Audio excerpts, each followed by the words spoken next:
마지막 3강인 오늘은요. 말이 아닌 몸짓으로 하는 비언어적인 소통에 관해서 말씀을 해 주신다고 하거든요. 사실 저도 이 무대에 설 때마다 관객 여러분들의 넌 잘할 수 있어. 파이팅! 이라고 말을 해주는 듯한 그 눈짓을 보면서 굉장한 힘을 얻곤 합니다. 네, 또 주시네요. 그 눈짓을. 고맙습니다. 과연 가족들 간에는 어떨지 힘찬 박수로 허은하 소장님을 모시겠습니다.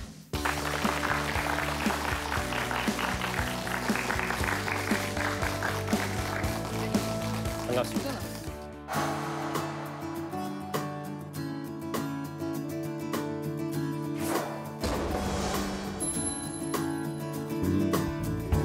우리가 소통을 정말 잘하려면 그 비밀의 마지막은 제대로 표현을 하는 것 같습니다. 여러분 혹시 아세요? 사랑하는 사람들 되기 전에 꼭 하는 게 있거든요. 그게 바로 눈 맞춤이에요. 사랑을 하게 되기 전에 있잖아요. 눈을 2분 정도 마주보죠.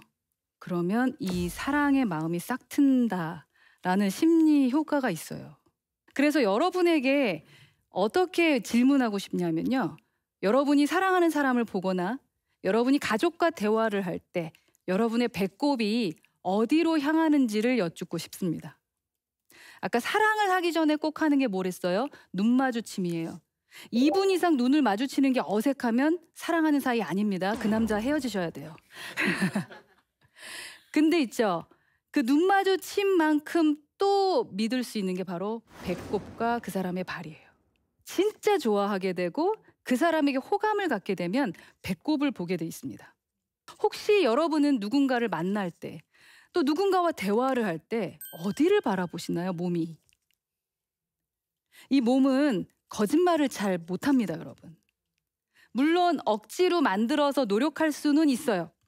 하지만 어느 순간 들통이 납니다, 여러분. 이런 연구를 했던 사람이 메라비언이라는 분이신데요. 누군가를 만나서 호감을 딱 느끼는데 어디에 흔들리느냐? 55%가 보여지는 데서 흔들리더라는 거죠. 아까 배꼽을 바라보며 내 눈을 보느냐예요. 잠시만 나와주시겠어요? 이렇게 할 때랑 잠시만 나와주시겠어요? 똑같은 말인데 내가 행동을 어떻게 하느냐. 그죠? 38%는 들려지는 겁니다. 안녕하세요, 반갑습니다. 이렇게 할 때 안녕하세요, 반갑습니다. 이렇게 할 때랑 다르잖아요. 똑같아요. 그게 38%. 결국 93%가 보여지고 들려지는 걸 가지고 그 사람에 대한 매력을 느끼냐, 느끼지 않느냐. 호감을 느끼냐, 느끼지 않느냐. 내가 엄마랑 대화를 하고 싶으냐, 싶지 않느냐가 느껴져요. 에이, 엄마까지도요? 라고 말씀하시고 싶으실 거예요. 근데 실험을 했는데 말입니다. 사장님들께서 일을 하실 때 비서들이 사장님이 매력적일 때와 그러니까 뭐 멋지게 입고 와서 나에게 말을 잘해줄 때와 그렇지 않을 때 있죠. 일의 속도가 4배, 5배 이상 차이가 나더라는 거예요. 내게 돈을 직접 주시는 사장님에게도. 자, 우리 가족 안 그럴까요? 똑같아요. 자, 그렇다면 여러분은 몸이 보여지는, 들려지는 93% 관리를 어떻게 하고 계시나요? 요즘 이 비언어 커뮤니케이션은 세계적으로 유행입니다. 그래서 이 거짓말을 소재로 한 비언어 커뮤니케이션 관련된 책들이 상당히 많아요. 근데 이게 어떤 걸 또 뜻하는지 아세요? 내가 엄마랑 대화할 때, 아빠랑 대화할 때 이렇게 대화를 하면 아빠가 느낄 때 공부하셨을 수 있잖아요. 쟤는 뭔가 나하고 얘기하고 싶어 하지 않구나. 눈을 못 쳐다보면 거짓말일 수 있겠구나. 다리를 떨면 지루한 것일 수 있겠구나. 라는 정보를 너무 많이 안다는 거예요. 그래서 나는 사실은 아닌데 예를 들면 너무 추워서 손을 놓을 데가 없어서 팔을 이렇게 할 수도 있는데 상대방이 뭘 해요? 오해를 할 수 있어진다라는 거죠. 그래서 그런 것에 대한 연구들이 상당히 많아요. 강연도. 이분 강연 한번 테드 같은 데 가셔서 보셨으면 좋겠어요. 슈퍼우먼 자세 얘기합니다. 내가 이런 슈퍼우먼 자세라던가 만세 이런 자세를 2분 이상 하면 자신감이 생긴다라는 거죠. 그래서 강연 전에 저 뒤에서 이거 하고 있었습니다. 떨지 말자. 면접을 보던 누군가를 보러 갈 때도 한번 이거 해보세요. 시어머님 앞에 가기 전에도. 그래서 제가 생각하는 건 가족에게 보여야 할 이미지. 평상시에 어떤 제스처라던가 어떻게 말씀하시느냐에 따라서 이 아이가 나를 매력적으로 느낄 수도 있고 또 남편도 나를 매력적으로 느낄 수도 있다라는 거를 꼭 기억하셨으면 좋겠습니다. 자, 한번 실험해 보겠습니다. 지금 예를 들면 저희가 좀 오래 뵀잖아요. 오래 뵈면서 봤을 때 여러분의 자세는 상당히 고객스러우십니다. 그런데 상당히 호감 고객님이세요. 여기에서도요. 한번 어깨를 펴보세요. 네, 어깨를 펴시고요. 다리 좀 꼬면 어떻습니까? 다리 꼬는 건 상관없습니다. 다만 다리를 쩍 벌만 안 하시면 돼요. 그건 뭐랄까 긴장하지 않는다라는 거거든요. 여러분은 지금 긴장하면서 아주 내가 경청을 잘하고 있습니다라는 모습을 보여주고 있잖아요. 근데 또 어떤 분은 이 자세에 고개를 이렇게 끄덕이기도 하지만 어떤 분은요. 눈만 그냥 계속 바라보고 계세요. 예를 들어 제가 볼 땐 여기 두 번째 이렇게 앉아 계신 남자분은요. 예, 모자 쓰신 분 같은 경우는 제 강연이 좀 괜찮다고 느끼십니까? 예, 되게 열심히 듣고 계세요. 상당히 열심히 듣는데 한 번도 고개를 끄덕이지는 않습니다. 그래서 제가 한 2시간 열심히 봐야 되는 거예요. 아, 저 친구가 내 말을 열심히 듣고 있는 건가? 근데 제가 3강 때 딱 느꼈어요.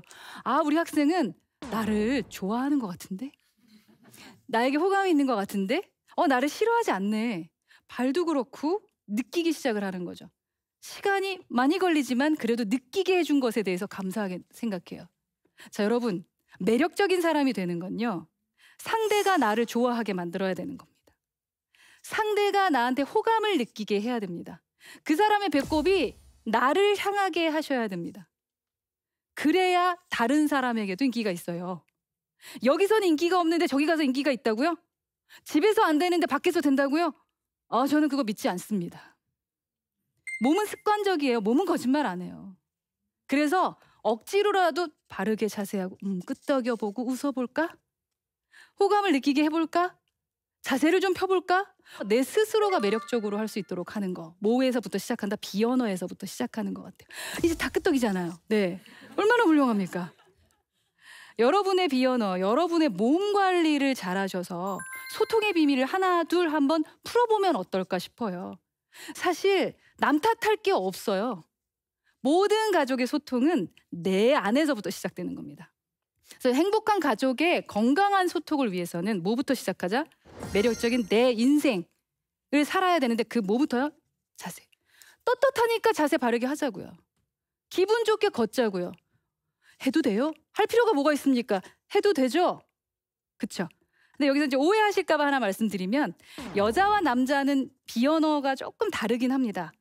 예를 들어 여자분들이 고개를 끄덕일 때는요. 듣고 있습니다. 당신의 말을 경청하고 있습니다 라는 뜻이에요. 근데 남자분들이 고개를 끄덕일 때는요. 옳은 소리 할 때 아니면 내가 인정할 때 그때만 끄덕입니다. 아직은 내 말을 인정 못했어 저분께서. 네. 그럴 때만 끄덕이세요.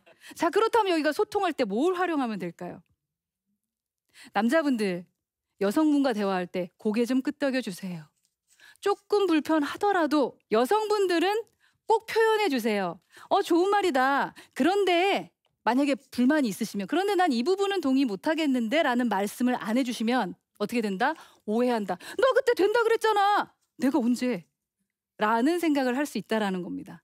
또 남자 엄마, 아빠, 또 딸과 아들 이 비언어의 이 소통 방법이 다를 수 있다는 것까지도 생각하시면서 여러분을 가장 매력적인 사람으로 만들어 훌륭한 리더로서의 가족과의 소통을 하시길 바라면서 저는 비밀을 이만 모두 다 밝히고 떠나도록 하겠습니다. 감사합니다.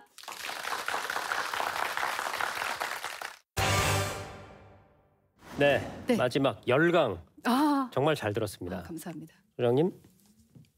네.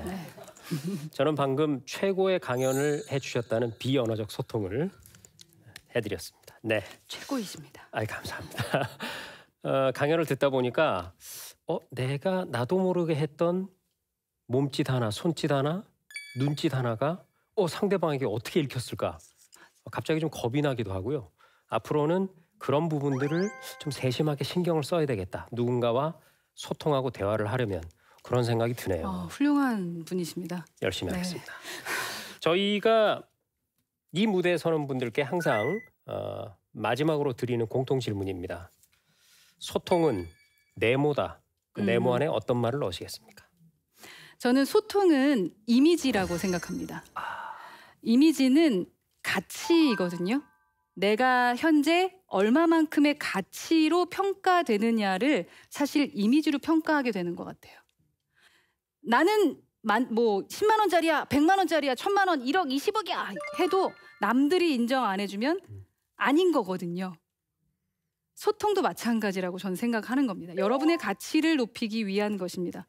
소통 안 하고 싶은 사람이 누가 있고 내 마음 오해하지 않게 하고 싶은 사람이 누가 있겠습니까? 누구나 다 잘 소통하고 싶은데 그걸 어떻게 표현하느냐, 어떻게 다가서느냐, 상대를 내가 어떻게 바라보느냐에 따라서, 그리고 그래서 얼마나 노력하느냐에 따라 내 가치 자체가 달라지는 것이 아닐까라는 생각이 들어서 네. 저는 소통은 이미지다라고 말씀드리고 싶습니다. 네, 소통은 이미지다. 그리고 그 이미지는 자신의 가치다.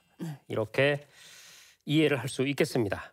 행복한 가정은 모두 비슷하지만 불행한 가정은 그 불행한 이유가 제각기 다르다. 러시아의 대문호조 톨스토이가 했던 말입니다. 혹시 우리는 이제껏 도대체 우리 가족은 왜 이 모양일까? 그런 나름의 불행한 이유를 자꾸 찾아내면서 소통을 거부해오고 있지는 않았을까요? 이제 내 가족을 최고의 고객으로 생각하고 또 내 가족에게도 나의 매력을 발산할 수 있는 그런 방법을 좀 찾아봤으면 좋겠습니다. 좋은 말씀 들려주신 허은하 소장님께 다시 한번 감사드리면서 힘찬 외침과 함께 강연을 모두 마치겠습니다. 생각의 탄생 20분. 고맙습니다. 네, 수고하셨습니다. 수고하셨습니다. 고생하셨습니다. 네. 네.